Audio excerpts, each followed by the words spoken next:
L'appel du président semble avoir été entendu. La vie reprend lentement son cours. Croix-des-Bouquets et son marché s'animent.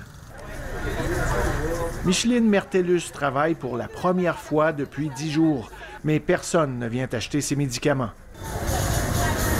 Le coût des produits de toutes sortes a augmenté en moyenne de 15 % dans les derniers mois.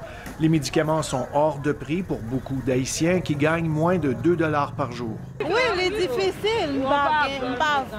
Mais il faut vivre, manger. Spaghettis pour le dîner.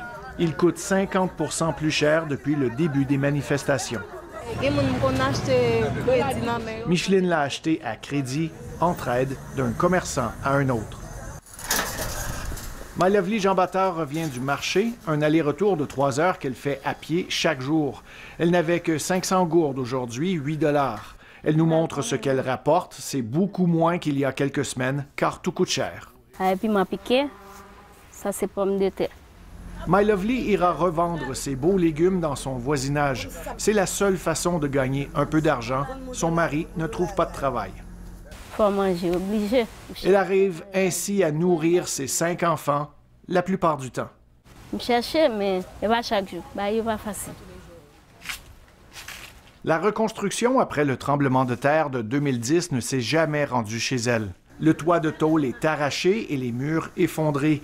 Dans la cour, on trouve une tente de la Croix-Rouge où dort le frère de My Lovely et une moto perchée dans un arbre pour tenir une corde à linge improvisée.